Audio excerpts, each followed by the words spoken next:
नमस्कार, आप सभी का स्वागत करते हैं कमाल की पाठशाला की एक और नई वीडियो के अंदर। आज की वीडियो के अंदर हम मैट्रिक्स के अगले पार्ट को देखने वाले हैं, जिसके अंदर हम समिश्र संख्याओं के बारे में बात करेंगे और सुगमी परिवर्त के बारे में बात करने वाले हैं। यानी कि बहुत सारे ऐसे टॉपिक हैं जिसको आज की वीडियो के अंदर हम हल करेंगे। तो शुरुआत करते हैं समिश्र संख्याओं से। यानी कि z बराबर a प्लस आयोटा b के रूप की जो संख्याएं होती है हमारे पास समिश्र संख्याएं कहलाते हैं। आयोटा का मान जो है वो होता है हमारे पास रूट के अंदर -1 है। अगर हम आयोटा का स्क्वायर करते हैं तो -1 प्राप्त होता है। यानी कि आप देखिए z जो है हमारे पास वास्तविक भाग है, जहाँ पे a आप देखोगे तो a जो है हमारे पास एक वास्तविक भाग है और जो आयोटा b है वो हमारे पास एक काल्पनिक भाग है। यानी कि वास्तविक भाग और काल्पनिक भाग से मिलकर बनी हुई जो संख्याएं होती है वो एक हमारे पास समिश्र संख्याएं होती है। ठीक है, यदि a बराबर अगर हमारे पास 0 हो जाती है तो z बराबर IB प्राप्त होती है। यानी कि जो काल्पनिक भाग बचता है, यानी कि ये वास्तविक भाग तो हमारे पास 0 हो गया लेकिन काल्पनिक भाग बच गया, जिसको हम कहते हैं कि विशुद्ध काल्पनिक समिश्र संख्याएं।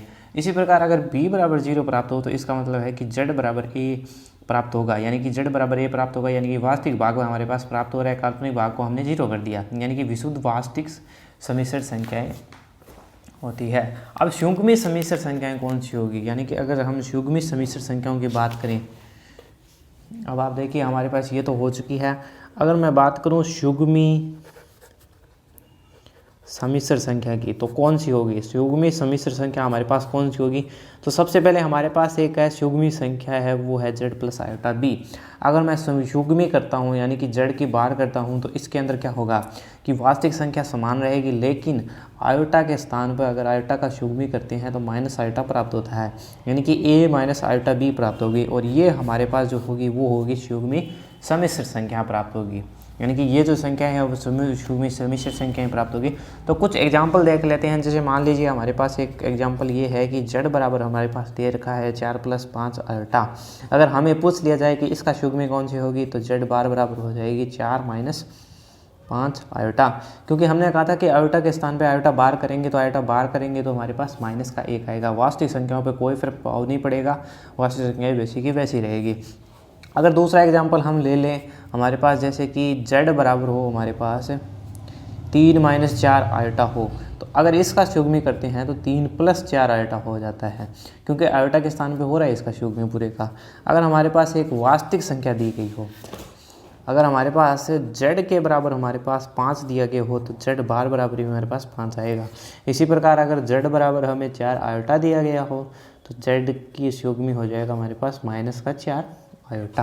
तो इस प्रकार से हम सुगमी समिश्र संख्याओं की बात कर सकते हैं और सुगमी समिश्र संख्याएं हमारे पास इस रूप में व्यक्त कर सकते हैं। अब हमने बात तो कर ली कि सुगमी समिश्र संख्याओं के बारे में। अब हम बात करते हैं सुगमी अवयव किसे कहते हैं।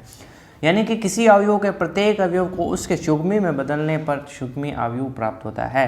यानी कि अवयव ए के सुगमी अवयव को a बार के द्वारा हम क्या करते हैं, व्यक्त करते हैं। यानी कि इसको इस प्रकार से हम इसको दर्शाते हैं।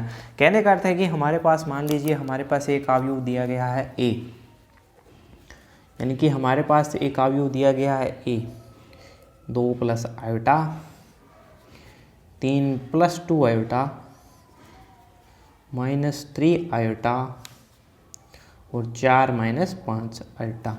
तो ये हमारे पास एक दिया गया है ए अवयव। ठीक है, अब मैं पूछ लिया गया इसका सुगमी अवयव क्या होगा। ठीक है, यानी कि ये अवयव हमारे पास पहले से दिया गया था, अब हम सुगमी अवयव बात करेंगे। यानी कि ए की बार, तो हमने कहा था कि ए की बार के अंदर क्या होगा कि वास्तविक संख्या पे कोई प्रभाव नहीं पड़ेगा, लेकिन काल्पनिक आयोटा का मान माइनस हो जाएगा। यानी कि ये आएगा 2 - आयोटा। इसके लिए देखें तो ये प्लस का हो जाएगा, यानी कि माइनस का प्लस का हो गया 3 आयोटा, 3 - 2 आयोटा हो गया, ये 3 है, और ये हो गया 4 + 5 आयोटा। तो ये क्या है, इस रूप में बदल जाता है। यानी कि इसका मान जो है इस रूप में आ जाता है, तो ये हमारे पास इसका आंसर हो जाएगा। ठीक है, एक और एग्जाम्पल ले सकते हैं हम। ये हमारे पास पहला एग्जाम्पल हो गया, दूसरा एग्जाम्पल भी ले सकते हैं हम। अब आप देखिए हम 2 एग्जाम्पल को लेने वाले हैं। एक एग्जाम्पल है हमारे पास वास्तविक संख्याओं के ऊपर और दूसरा एग्जाम्पल है हमारे पास काल्पनिक संख्याओं के ऊपर। यानी कि एक के अंदर आप देखोगे वास्तविक भाग आ रहा है और दूसरे के अंदर हमारे पास काल्पनिक भाग आ रहा है आयोटा का। अगर हम इसका सुगमी करते हैं, यानी कि b की बार कर दूं मैं एक बार, तो आप देखिए ये हमारे पास सेम वही प्राप्त होगा, यानी कि -b और 9। तो यहाँ से क्या है कि b की बार का मान क्या है, b के बराबर है। तो पहला पॉइंट हमारे पास ये बन गया। इससे आप देखिए c की बार करते हैं तो हमारे पास क्या आता है, ये आता है -2 आयोटा। माइनस का 4 आयोटा, ये आ गया प्लस का 3 आयोटा और ये आ गया माइनस का 5 आयोटा। कहने का अर्थ है कि सी का संयुग्मी करने पर हमारे पास माइनस सी प्राप्त होता है। तो इससे हम क्या निष्कर्ष निकाल सकते हैं? तो इस पॉइंट से यानी कि एग्जाम्पल नंबर 2 से हम निष्कर्ष निकाल सकते हैं कि यदि किसी अवयव ए के लिए यदि विशुद्ध वास्तविक संख्याएं हो ना तो संयुग्मी पुनः वही प्राप्त होता है। तो देखिए हमने क्या किया, बी का संयुग्मी किया, बी का संयुग्मी करने पर हमारे पास बी प्राप्त हुआ। यानी कि अगर ये विशुद्ध वास्तविक संख्याएं होती है ना तो हमारे पास इस प्रकार से प्राप्त होता है। इसी प्रकार विशुद्ध काल्पनिक संख्याओं में हमारे पास माइनस का अवयव प्राप्त होता है। तो इससे हम एक निष्कर्ष निकाल सकते हैं इस प्रकार से। अब देखिए हमारे पास जो नेक्स्ट टॉपिक है वो है संयुग्मी परिवर्त अवयव का। इसके अंदर हमारे पास संयुग्मी भी होगा यानी कि परिवर्त भी होगा अवयव का। किसी अवयव के सभी अवयवों को संयुग्मी अवयवों में बदलकर उसका परिवर्त करते हैं तो हमारे पास संयुग्मी परिवर्त अवयव प्राप्त होता है। और अवयव ए के संयुग्मी परिवर्त को ए स्टार द्वारा व्यक्त करते हैं। कहने का अर्थ है कि ए स्टार के लिए क्या कह रहा है कि सबसे पहले आप संयुग्मी कर दीजिए। तो संयुग्मी ए के लिए हमने संयुग्मी कर दिया, इसके बाद में इसका परिवर्त कर दीजिए यानी कि ट्रांसपोज कर दिया। अगर इस रूप में है तो उसको हम कहते हैं संयुग्मी अवयव, यानी कि ए स्टार बराबर ए का संयुग्मी और इसका ट्रांसपोज। ठीक है, अब हम इसको एक एग्जाम्पल के रूप में समझते हैं किस प्रकार से। तो हमें एक एग्जाम्पल दिया गया है, ए का मान दिया गया और हमें पूछा गया है कि संयुग्मी परिवर्त ज्ञात कीजिए, यानी कि ए स्टार का मान हमें ज्ञात करना है, क्या होगा। तो हमने कहा था कि संयुग्मी अवयव ज्ञात करने के लिए सबसे पहले हम इसका संयुग्मी करेंगे फिर इसका परिवर्त करेंगे। तो सबसे पहले हम निकालते हैं इसका संयुग्मी यानी कि ए की बार। तो ए की बार करेंगे तो हमने पता है कि काल्पनिक भाग का बार होगा यानी कि आयोटा के स्थान पे माइनस का आयोटा लगेगा, बाकी कोई चेंजेस नहीं होगा। यानी कि इसका परिवर्त किया सबसे पहले 2 + 3 आयोटा का हो गया 2 - 3 आयोटा। इसका किया हमने प्लस का √2 आयोटा हो गया क्योंकि हम आयोटा के स्थान पे माइनस आयोटा रखेंगे। इसका करेंगे तो ये प्लस का हो जाएगा यानी कि 4 + 5 आयोटा हो गया और यहाँ पे हो गया 7, यानी कि वास्तविक संख्या पे कोई प्रभाव नहीं पड़ा। यानी कि आई का जब हम परिवर्त करते हैं तो -i हमारे पास प्राप्त होता है। ठीक है, अब ये कह रहा है कि इसका हमने तो संयुग्मी कर लिया है, ए स्टार ज्ञात करना है तो हम इसका परिवर्त भी ज्ञात करेंगे। तो अब हम करेंगे ए का ट्रांसपोज। ठीक है, यानी कि ए का संयुग्मी और इसका हमने करना है ट्रांसपोज। ट्रांसपोज का अर्थ है कि परिवर्त। अब आप देखिए रो को पंक्ति में रूप में बदल देंगे यानी कि 2 - 3 आयोटा बटे √2 आयोटा और इसको हमने बदल दिया इस रूप में भी यानी कि 4 + 5 आयोटा और 7। ये है हमारे पास 2 × 2 कोटि का अवयव। ठीक है, ये हम चेंज कर चुके हैं। अब आप देखिए क्या होगा हमारे पास, इसको हम लिख सकते हैं ए स्टार और ये हो गया ए स्टार हमारे पास यानी कि 2 - 3 आयोटा √2 आयोटा 4 + 5 आयोटा और 7 और ये है हमारे पास 2 × 2 कोटि का और ए स्टार हमारे पास ज्ञात हो चुका है। तो इस प्रकार से हमें इसके मान ज्ञात करने होंगे, यानी कि अगर हमें किसी का संयुग्मी परिवर्त निकालना है तो इस प्रकार से हम निकाल सकते हैं। अब हम देखते हैं कि हर्मिटियन अवयव किसे कहते हैं और विषम हर्मिटियन अवयव किसे कहते हैं। हर्मिटियन अवयव कहने का अर्थ है कि जिसको ए स्टार करने पर हमारे पास क्या प्राप्त हो, ए प्राप्त हो, वो भी हमारे पास होना चाहिए पॉजिटिव के अंदर। अगर इसका मान पॉजिटिव के अंदर प्राप्त होता है तो इसको हम हर्मिटियन अवयव कहेंगे। कहने का अर्थ है कि ए बराबर अगर हमारे पास aij है और ये भी m × n कोटि का है। ठीक है, तो सबसे पहले हम क्या करेंगे, इसका परिवर्त करेंगे। परिवर्त करने से पहले हम इसका संयुग्मी करेंगे और परिवर्त करेंगे, दोनों चीज़ें हमने कर दी है। यानी कि अगर हमारे पास aij का मान बराबर हो a बार ji के मान के बराबर, कहने का अर्थ है कि ए स्टार बराबर हमारे पास अगर ए प्राप्त होता है ना तो इसको हम कहेंगे हर्मिटियन अवयव। ठीक है, इसको हमने कह दिया हर्मिटियन अवयव। इसका उल्टा अगर हमारे पास विषम हर्मिटियन अवयव निकालना हो तो ये अगर माइनस के अंदर आ जाए यानी कि aij का जो मान है हमारे पास वो प्राप्त हो माइनस के ए संयुग्मी ji के बराबर, तो ये क्या होता है विषम हर्मिटियन। यानी कि ए स्टार का मान अगर हमारे पास -a प्राप्त होता है तो ये एक विषम हर्मिटियन अवयव कहलाता है। तो हर्मिटियन अवयव और विषम हर्मिटियन अवयव को इस रूप में हम व्यक्त कर सकते हैं। अब हम बात करने वाले हैं संयुग्मी परिवर्त के अवयवों के गुणधर्मों के बारे में, यानी कि पॉजिटिव नेगेटिव क्या प्रकार से होता है। ठीक है। तो सबसे पहले देखिए हमारे पास गुणधर्म है वो है पहला, अगर मैं a प्लस बी के अंदर हमारे पास अवयव है और इसका हम युग्मी परिवर्त कर देते हैं यानी कि a स्टार कर देते हैं तो हमारे पास a star plus b star प्राप्त होता है। ठीक है। दूसरा गुणधर्म है अगर ये मान माइनस के अंदर हो, a माइनस बी का स्टार हो तो हम इसको क्या लिख सकते हैं, a का स्टार माइनस b का स्टार।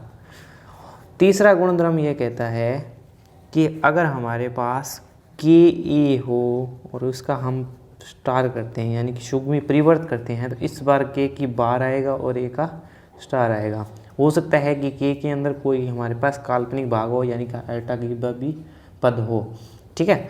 चौथा गुणधर्म जो कहता है हमारे पास यदि एफ बी अगर स्टार है यानी कि एफ बी का अगर हम स्टार करते हैं तो ये हमारे पास आएगा बी का स्टार और ए का स्टार। इस प्रकार से है, ये है हमारे पास युग्मी परिवर्त अवयव के गुणधर्म। अगर हम इसको व्यक्त करना चाहें तो किस प्रकार से व्यक्त कर सकते हैं, यानी कि इसको हम सिद्ध करके भी देखते हैं। तो सबसे पहला हम गुणधर्म करेंगे, एक को नंबर को व्यक्त करेंगे। तो सबसे पहले हमारे पास देखिए सबसे पहला हमारा गुणधर्म है कि a प्लस बी का स्टार। कहने का अर्थ है कि a प्लस बी का हम सबसे पहले युग्मी करेंगे और इसका कर देंगे परिवर्त, यानी कि a का युग्मी प्लस b का युग्मी और इसका हो गया परिवर्त। यानी कि इसको हम लिख सकते हैं a का युग्मी का परिवर्त प्लस b के युग्मी का परिवर्त, क्योंकि ये जो गुणधर्म है हम पीछे भी पढ़ के आए हैं। यानी कि इसको हम लिख सकते हैं a का स्टार प्लस b का स्टार, जो कि हमारे पास पहला गुणधर्म यही था कि इसको हम a star plus b star के रूप में लिख सकते हैं। ठीक है। अगला जो पद है वो है माइनस के अंदर, यानी कि a माइनस बी का अगर हमें स्टार करना है तो इसको हम लिख सकते हैं a माइनस बी का युग्मी और इसका ट्रांसपोज, यानी कि a का युग्मी और इसका ट्रांसपोज माइनस b का युग्मी और इसका ट्रांसपोज, यानी कि a स्टार माइनस b का स्टार। तीसरा गुणधर्म अगर हमें कहता है कि कोई अचर पद से हम किसी को गुणा करके और उसका हम युग्मी परिवर्त करते हैं तो देखिए क्या प्राप्त होता है। तो उसके लिए हमने कहा था कि k का बार होगा और a के परिवर्त का ट्रांसपोज हो जाएगा, क्योंकि आप देखिए इसका ट्रांसपोज करने पर कोई फर्क नहीं पड़ेगा और k का जब बार करते हैं तो ये हो सकता है कि इसके अंदर एक काल्पनिक भाग भी मौजूद हो। एफ बी के लिए हम लिख सकते हैं कि एफ बी का स्टार, जिसको हम कहते हैं कि a और b का परिवर्त और इसका ट्रांसपोज, और यानी कि ये हो गया a और b के परिवर्त और ऊपर आ गया ट्रांसपोज। यानी कि हमें पता है कि b और एफ बी का, यानी कि एफ बी का अगर ट्रांसपोज करते हैं तो हमारे पास होता है b का ट्रांसपोज और a का ट्रांसपोज प्राप्त होता है।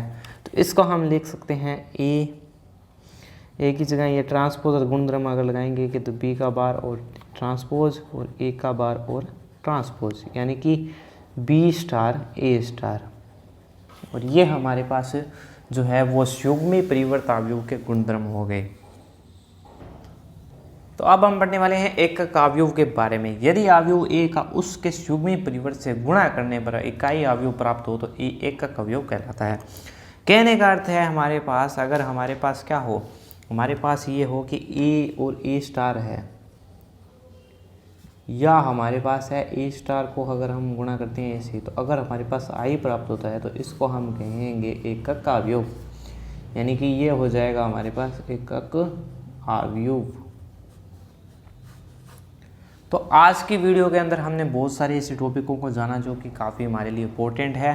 तो अगली वीडियो के अंदर हम कुछ और टॉपिकों के बारे में जानेंगे और कुछ और इंटरेस्टिंग टॉपिकों को करेंगे, कुछ थ्योरमों को करेंगे, प्रेमियों को करेंगे और कुछ क्वेश्चनों को करने की कोशिश करेंगे। तो मिलते हैं अगली वीडियो के अंदर, जिसके अंदर हम कुछ अलग क्वेश्चनों को करेंगे और सभी कुछ चीज़ों को देखेंगे।